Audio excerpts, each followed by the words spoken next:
Welcome, Bronco Nation, and welcome, hopefully, also Argo Nation, to this exciting video. As you can see, I have a very, very exciting guest with me today, a Grey Cup champion, and of course, a famous Boise State quarterback on here today. We're going to be talking about Toronto Argonauts football. We're talking about Boise State football, and we're taking a look at the offensive coordinator discussion. Of course, talking about that brand new hire that Boise State made. That'll be at the end of the video, so make sure you stick around all the way to the end. This is going to be a very, very exciting video. Of course, a former Boise State quarterback, an all-time great, 2000 to 2003, 9,819 total yards, third most in school history, 82 touchdowns, also third most in school history, 168.89 passing efficiency. That was second. He owns a couple of school records, including most yards in a single season, 2003, 4,356 yards passing, and highest passing efficiency in a single season. That was 2002, 188.18. Of course, I'm talking about Ryan Dinwiddie. This is going to be a great little Q&A session. We've got some great questions lined up. Like I said, we'll be talking about first Argos, then Broncos, then the offensive coordinator position. So stick around all the way to the end. We want to hear your thoughts as well on this discussion. So throw those in the comment section of this video. And then obviously, after Boise State career, he went into the CFL, and he's now there as the head coach of the Toronto Argonauts, hired in 2019 after back-to-back 4-14 seasons by the Argos. His first season there, unfortunately, was canceled due to COVID, but 2021, they got right back into it. 9-5, won their division, so a good start there. And second year, 2022, Ryan Dinwiddie and the Toronto Argonauts went 11-7 and won the Grey Cup. First time that the Argos have won it since 2017. Thank you so much for being on with us today, Ryan Dinwiddie. Yeah, thanks for having me on. Always good talking shop with you. Appreciate how much respect you got for the Bronco family, and it's always good talking football with you.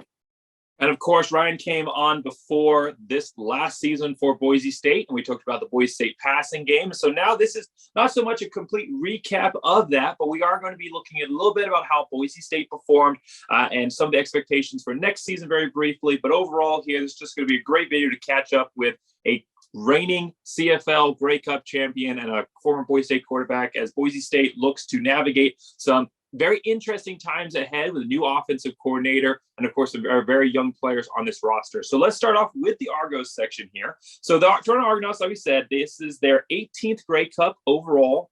They've won 18 since 1914. So they've been a pretty preeminent powerhouse there in the CFL, but it has been since 2017 that they were able to get that win. And they were on a little bit of a downward trend before you took the job. You just led the Argos to their first Grey Cup since 2017, and their best overall record at 11-7 wins. Overall record since 2013. Can you describe what it was like to lead this team to this historic season? Well, it's been pretty fun. Very emotional with some of the players. Certain things that we had to overcome.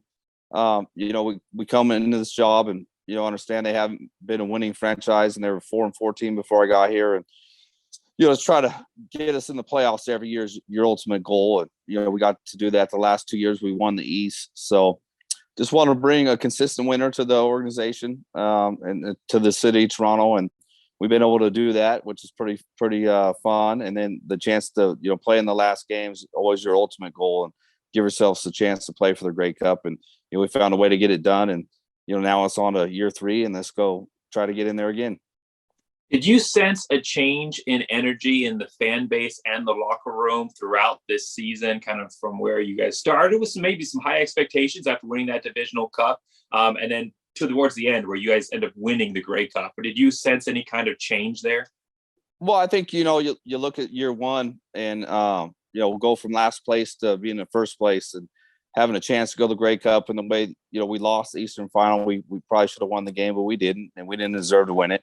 But that put a high expectation on the organization and the fan base, to be honest with you. Then, we go 4-5 and, kind of stub our toe a little bit in a few games. And, we're growing as a football club. And like you normally do in professional sports, it's tough to win, especially early on. And, we made that transition after week 9 and said, well, look, we got 9 more games, and found ways to win. And those guys came together. But that's the nice part about us. It's not an easy transition going to a new organization, and trying to get guys to get on the same page and build that culture.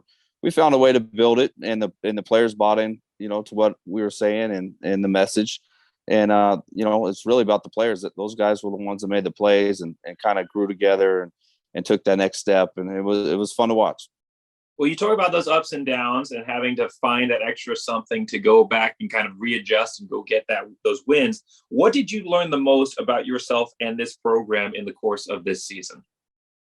Well, I think, myself personally, I think my first year, we went through a lot of adversity and we found a way to get to where we were. And then, you get to year two and you go through it again, you're more comfortable in those shoes that you're wearing. But it's still, it's so tough to win, especially professional sports. Most rosters are, darn near equal. And, you're not just going to walk into a stadium and win a football game. So, I think your players got to understand that as well. So I think I grew as a coach and, felt more comfortable as I went and, and really enjoyed the process of it and how hard it is and what you got to do as far as your staff, your management, and all those things that go into it as a head coach. And you don't really know what it is until you step, into that seat and, wear that hat. And, it's fun. I enjoy it.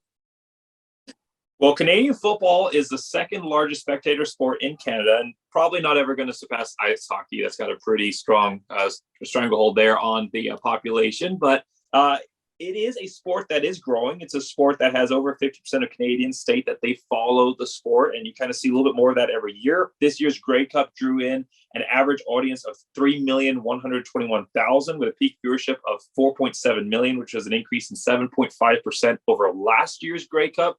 Do you feel like Canadian football is a sport on an upward trajectory right now? Do you get a sense that it's getting more and more viewership and attention in Canada as the years are going on? Well, I think so. I think you look at the country's growing, right? And you look at the city of Toronto. I mean, Toronto's a national city, I guess across North America, right? It's a big city. Players enjoy coming here to play.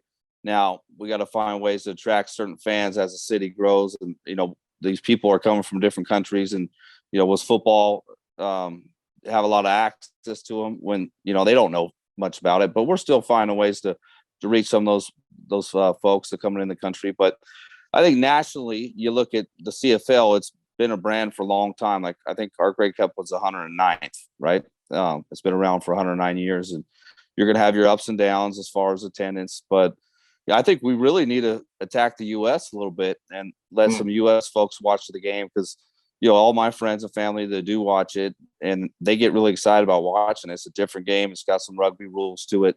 12 man and then everybody's moving around. We have all the motion that we have involved with it. It's a great game. And I think if we get more access in the States, a lot of folks down there will have more of appreciation for what we're doing up here.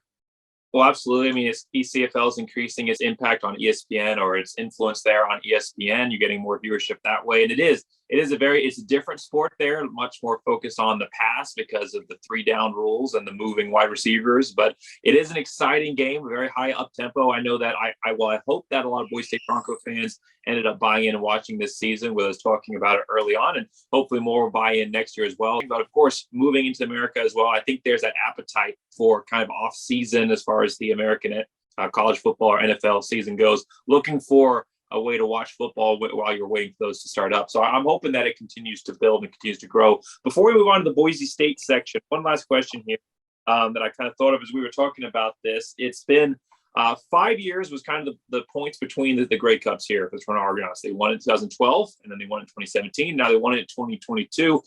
Do you see this being another 5-year drought, or are we going to push through and get this thing again in the next couple of years? That's always the goal. You want to have an organization where you can have sustained success and give yourself a chance each year. And I think that's what they brought me in to do is to, have a more consistent approach to each season. And that's kind of where we're at. And you got to make some tough decisions to, change the roster and trust the process of it, that you got to get younger or you got to pay a few veterans a little bit more than you anticipate just to keep, the nucleus around. But, I like to have a good turnover. I think you got to do it every few years. But yeah, that's what our plan is. Now we got to see what's up with the quarterback. We got some questions there, and we went over the O-line today. We feel really good about them. Really good about the receivers. Now we got to get some defensive linemen in the building as well. and a few new DBs that can make us a better football club. So a lot of work to go into it, but we feel like we're going to give us a chance to get in the playoffs every year. And then once you punch that ticket, you never know what's going to happen. Well, it should be an exciting season this upcoming year for the Toronto Argonauts. We're going to switch gears a little bit here and talk about Boise State Broncos. But like I said, for any Boise State fans, make sure that you're keeping an eye here on the Toronto Argonauts. Make that your second team. We don't have any NFL teams in Boise, so maybe just consider this your professional football team here and keep an eye on the Toronto Argonauts process. Jump on that bandwagon. It should be an exciting next several years for sure. All right, let's move on to talking about Boise State Broncos. So you came on my channel at the beginning of this season to preview the Boise State passing game. And we talked about a lot of things. You know, we had a lot of expectations. We were looking at maybe a little bit more of an up-tempo passing game, a little less focus on the RPO. You were predicting 11-1. We both had very high expectations for Bachmeier. I think we were both saying at least 3,000 plus yards passing. We were optimistic about Plow, and just a lot of things didn't materialize the way that we or any analyst out there thought they would. This was completely the opposite of what most people were expecting for this season, but it still ended up being a special season, finishing 9-4. Got to see the future of Boise State with a lot of these young players coming out. And we have a chance for 10 wins in the upcoming bowl game, which, depending on when you watch this video, may or may not have already happened, but that's coming up this weekend. What surprised you the most about this season on just the way that it panned out for Boise State Broncos? Well, I think you look at the fan base, they kind of hit the panic button early, and a little rightly so. And it's unfortunate for Tim that it didn't work out. And then Andy, made that decision, and would have been any different. I don't know. I think Tim's still a good coach, and it just, for whatever reason, we weren't getting the results that you wanted. And you look at Hank, and, it's unfortunate it didn't work out for him. You were hoping for a little bit more, and it never happened. And, it's no knock on him, just for whatever reason, the high standards you have at Boise State as far as quarterback play. And, he didn't hit that mark. And, he just decided to move on once, Dirk came on. And I think it was good for the program. Now we get younger, and we're developing younger quarterbacks. And, Dirk was there to help out. And, he's a guy that's got a great vision as far as looking at skill set and doing the right things. And, being adaptable to change your scheme each week for your quarterback. And it all starts right there, right? You can have a scheme, and you can't do the same every week. And it's going to be different between your first or your second string quarterback. And can you put them in a positive situation to be successful and not overwhelm them, especially when they're young, right? You got to give them opportunities and, build a comfort level for them. And I think that's what Dirk did. Well, kind of continuing that discussion there, Tim Plow, he was, like you said, let go after the UTEP game there, after that loss, was replaced by Dirk Cutter, your former head coach for one season. And there was a lot of talk about why that happened, about whether it was a mismatch in philosophy, offensive philosophy. Obviously, Tim Plow, more of an air raid style guy. Andy Avalos saying that he wanted to focus on the run, and maybe those didn't match up. There was the talk about, player availability, the offense that Plow was wanting to run. He was just second year as an offensive coordinator, so he was still working with the previous guys. So he was still trying to work and move them into his offense without having the players he brought in. And then, there's the fact of adapting to the FBS over the FCS. And there were some other things thrown around as well. What do you think was kind of the main reason that Plow struggled to find success this season for Boise State? Is it just kind of one of those things in the game, or is there maybe some other things that happened this year? Well, I think it just starts with quarterback play. That's what he was brought in to do, was get the quarterbacks playing at a certain level. And, Hank didn't get any better when he came in, and that's not fair to Tim. He did a great job. I believe in him still as a great coach. Just sometimes things don't work out. And what was his focus as far as bringing an offense? What did Andy want as far as his vision of what he thought he should be doing? And sometimes that just doesn't mesh. And it's no offense to either one of the guys, but sometimes you just don't have a marriage and it works well, right? And the one thing you got to do is develop the quarterbacks and get them to play to the highest level that you can. And now I don't think we got Hank playing any better than he was any years prior. And it's just unfortunate it worked out that way, but it's probably good for both parties. Well, this is going to be an exciting year for Boise State because there's a lot of unknowns, but there's also a lot of foundation and excitement that was established this year. I mean, like you said, we've got the young talent. We're talking about that young quarterback there in Taylor Green. You've got Ashton Genty. George Halani might be coming back as well. So you'll have a senior presence as well as the younger guys. Some other young players have stepped up. Eric McAllister has looked really good towards the end of the year. Of course, you already had Bowens and Caples as well, who were performing well throughout the season. There's a lot of excitement in the fan base right now. There's a new offensive coordinator. There's major investment in the program by Jeremiah Dickey with that stadium investments and expansions, bringing in millions of dollars in improvements there. There's just a sense of timing and energy right now that just it feels like the early days of Boise State football. What are your overall expectations? And we're not going to do a full preview video series right now, but what are just kind of your overall expectations for this team next year? Well, I think, they got to be a 10 plus win season, right? You want to be playing in a bigger bowl game, and, you don't want to have any conference losses. I mean, you just can't have them. I mean, even just losing to Fresno home in the bowl game for the second time in a row. Last time I went to a game was when they lost to them at home. And, it's just unfortunate because, we never expect to lose a conference game. And that's kind of where we're at as, Bronco Nation fan base that, we expect to win every game. And, you might go lose at South Carolina or, go lose at a Texas or some of these big games we play at. But, for the most part, we should be winning the conference game. So I think that's where, the frustration's been with the fan base. And those are the games that we got to win and to continue the success that we've built. Well, obviously, we were real close this year, every game except for, like you said, that Mountain West Championship game. And I think you're right. I think that is the expectation with this fan base. Unfortunately, as Boise State has moved forward and gotten better, the conference has also gotten better. So it's become more of a challenge in recent years. But I think the expectations are starting to set themselves there again. Looking at this roster, looking at the players we have, looking at the talent level, saying, hey, we should be able to go out and beat everybody that we face up against, at least in our conference, and definitely have a good shot on the road as well to go and play for those bigger bowl games. So, but a lot of it starts with the offensive coordinator and how they are able to perform. We saw that early in the season with Tim Plow. It turned things around with Dirk Cutter. Can we keep things going at an upward trajectory here with the offensive coordinator hire that Boise State has made? And that leads us into our final section here. Busch Hamden named Boise State's new offensive coordinator as of yesterday. Big news here for Bronco Nation. There's a lot of expectations, a ton of names. I'm not going to go into them all. I did a video talking about all these names with Master Football, but this was actually the third guy that I was looking at on my list of people that I was saying this is a really good chance that he could come and someone I like as well. And so I'm excited for this hire. He was definitely on my radar. Like I said, he wasn't my number one, but it doesn't mean that I'm disappointed at all. There were other reasons I thought the other two would be great, but I think that this, as far as experience, stuff, what he brings, he's going to be an excellent choice for Boise State. Got that connection, former Boise State quarterback, 2004 to 2008. So just after your time at Boise State, he's a three-time offensive coordinator already, worked at Arkansas State, Davis, and then Washington under Chris Peterson. He has a wealth of experience developing quarterbacks. Every place he was offensive coordinator, he was a quarterback coach, and then he was just solely a quarterback coach at several other places, but he's developed quarterbacks in Maryland, Arkansas State, Davidson, Washington, Atlanta Falcons, and Missouri. And those are all going to be very important when you talk about developing Taylor Green. You talked about how, the success of the offense goes off of how well you develop that quarterback. And Taylor Green is a very young talent right now who's had an incredible progression, but his development is going to be extremely important. So I think that was definitely a focus in this offensive coordinator hire, was bringing in someone who could develop Taylor Green specifically.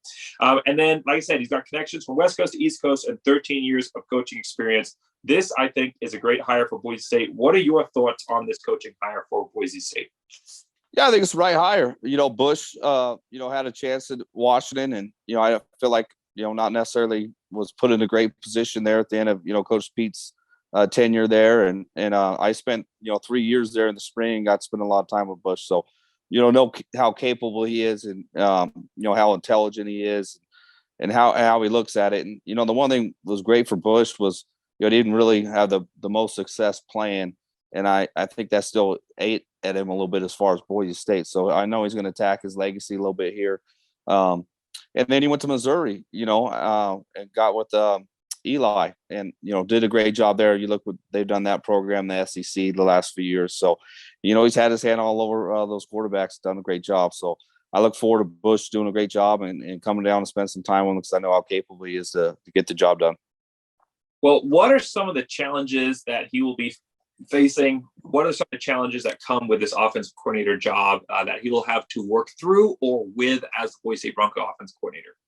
Well, I think it's going to have to be multiple and have some basic concepts for the young quarterback, right? So there's a happy medium. Can I throw the kitchen sink at him? That's probably not the fairest thing to do for him. So how can we build up some concepts, window dress it, build some tendencies, and then build off of those tendencies. And I think that's what Boise State's done for years. And, everything's so, complicated offensively. We are to a bit, but there's still core concepts that, we've been running for years. And I know, Busch has been in the NFL, he's been at UW, now Missouri, and then, back here. I'm looking forward to seeing it. And I think he's doing a great job. And I think Andy's got a vision for what he wants to see it to look like. And, I think it's going to be a little bit more pro style now. And we'll see how they're going to develop the young kid. You think we'll see more of those Boise State trick plays working their way back into the playbook? Well, I think you got to have a few each week. Now you get to call them all the time. Not necessarily that's going to be the point of each game plan, right? But you have them in your hip pocket, and I think Busch will do a good job of that. Very innovative coach. Young, a lot of energy. Has been around a lot of good coaches, and spent some time in the NFL, and then you look what he did at UW. He didn't have Jake Browning anymore, and it's tough to win with a different quarterback. So he's gonna work with this young kid, and he's got a great skill set, and they got to mold the offense around him, which I think he'll do, and I'm looking forward to seeing it. Well, I think the biggest challenge he's probably going to have to work with, and we've mentioned it already, is the fan expectations for this program. I mean, Boise State is because of what previous teams, previous legacy builders like yourself and everyone who came after you have done, they have built up expectations in this program that, we're not, an 8+ win season is not good enough. 10+ win season, depending on who we lose to, may not be good enough. We need to go and win our conference. We need to keep going and competing at the top of the group of 5 and being in that conversation for the New Year's Six. That's the expectation that the Boise State fan base has. And they have been very quick to jump at anything they see as a negative downtrend. So I think the biggest issue here that he'll have to work with is these fan expectations. Boise State Bronco fans, you've got to give him time. You didn't give Plow any time. I think that definitely led into everything else that happened with his time at Boise State, because he was under the pressure from day one and never had a chance to develop anything. So I don't think Busch Hamden is going to have the same, take off that Plow did, because he's coming in with a lot more experience at the FBS level. I think that will help him. But you got to remember that we're not necessarily going to go undefeated next year for Bronco Nation. It's going to take a year or so, maybe a couple more, to get this offensive strategy established, to bring in his guys, to build this program, to adjust to what Boise State is. So we've got to give him time. We've got to give him our support. And if we do that, if we can take the pressure off on our end and let them focus on their job, I think that this is going to be a very exciting team going forward. I have a lot of confidence in what Busch brings to the team, and I'm excited to see what happens with Boise State over the next few years, and starting to look at that as 2024 season, the junior year for a lot of these young guys. When we play a pretty good schedule, would have a great chance for making the CFP. So I'm excited for next year. But remember, it's still a rebuild year, even if we're returning a lot of these guys on this roster. So let's not let the expectations be the biggest hurdle. That's my biggest piece. I know this has mostly been Q&A, but I did want to get that out in this little kind of reaction to our new offensive coordinator. We've got to set the expectations at the right level, challenge, have high expectations for our program, but at the same time, understand that this isn't the Kellen Moore, Zabriskie, Dinwiddie era anymore. It takes a little while to build back up to that level of success. Yeah, I'd agree with you a little bit on that. I just, we just got to win conference championships and give yourself a chance to get in the right bowl games. And it doesn't necessarily have to be so sexy as some of the fans might want it to be. It's about winning football games, and that's really all it's about. Are we going to score 60 points, every week? No, but if they can win football games and they score just one more than another team, hopefully the fan base can understand that and be excited about that. Well, thanks so much for coming on. This was a great discussion. I love being able to kind of recap a great year. I mean, it's amazing to be able to have a Grey Cup winning coach on the channel to talk about the season that the Argos had, to be able to have a former Boise State great quarterback on the channel to talk about the season Boise State had, and then someone who has a lot of experience offensively in the coaching world to talk about this new offensive coordinator job. So this was a great video. Thanks so much for coming on. This is great. We'll definitely have Ryan Dinwiddie on in the future as far as his schedule allows. Make sure you like to subscribe, because I'm going to have the bowl review is going to be coming out. And then I'll also be doing my 2023 preseason preview series here in a little while, probably give it a few months, but I'll start getting back into that as well, and definitely be previewing all the exciting special things that this Boise State football team has coming up this next year, looking at defense, special teams, and offense, already starting to line up former players to come and talk on those videos. So thanks so much for watching. Make sure you like, subscribe. Make sure that you go and you follow the CFL Argonauts this year.